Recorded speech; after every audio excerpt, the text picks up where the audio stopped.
Hi all, this is a mini lecture on differential calculus. It's the second one based on first principles.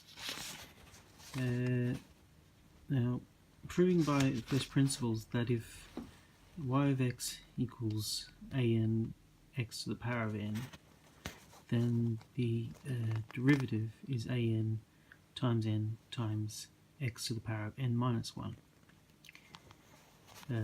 So first of all, we're going to work out a few things before we do a calculation. And for example, we have y at the point x plus delta x, which equals an, and then in brackets x plus delta x to the power of n. Now, expand that out using the binomial expansion.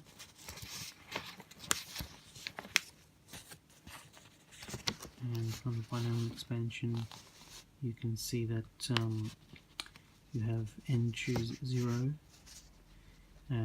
x to the power of n minus 0, even though normally you would just say n, but it's better shown this way, multiplied by the difference in x to the power of 0, and then you add n choose 1 with x to the power of n minus 1, and then delta x to the power of 2, and 1, and you proceed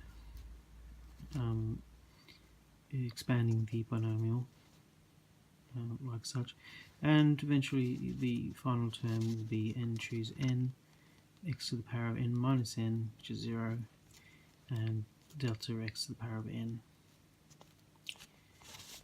And then we note that the differential, when you're using Leibniz notation, is dy dx, and this is implied by the limit of delta x and delta y approaching 0 as delta y over delta x. And note that delta y equals y x plus delta x minus y of x. For an explanation of what that means, you can see the first video on differential calculus that I have done earlier.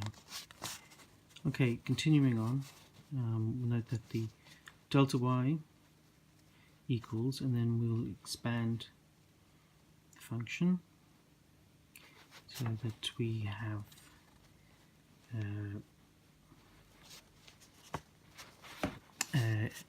n, and then n choose 1, x to the power of n minus 1, multiplied by delta x power 1, and continuing all the way to the last term of n choose n, x to the power of 0, and delta x to the power of n. Now if you want to know where the first term went, it's because of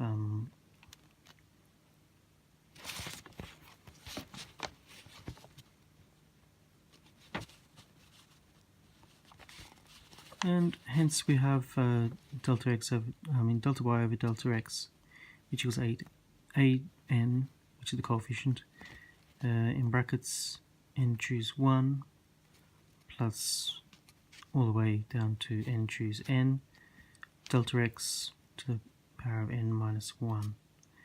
Oh yeah, going back to what happened to the first term in the expansion is because of the minus yx, and since yx is an times n multiplied by x to the n, that is cancelled. And proceeding as follows, we have And just move it so that you can see the whole lot. F of x, which equals dy dx, equals the limit as delta x and delta y approach 0 of the function of dy over dx, which implies that the limit as dx and dy approach 0. We have an and brackets n x to the power of n minus 1 plus n choose 2 x to the power of n minus 2 and delta x. Continue all the way down to the last term, which is n choose n delta x n minus 1. Well, there's no x term in that because x to the 0 is just 1. We do a bit of tidying up. So we're left with a to the n, and in brackets n x to the power of n minus 1 plus 0 plus 0 plus 0. The reason for this is that you'll notice in each term there is a delta x term, and since each delta x is approaching 0 and the limit of that is 0, so hence each term after the first one there is 0. So that means we're left with a n times n to x to the power of n minus 1. So hence if y to the x equals a n x to the power of n, then the derivative y of x equals a n times n multiplied by x to the power of n minus 1. And that completes the proof by first principles for this case.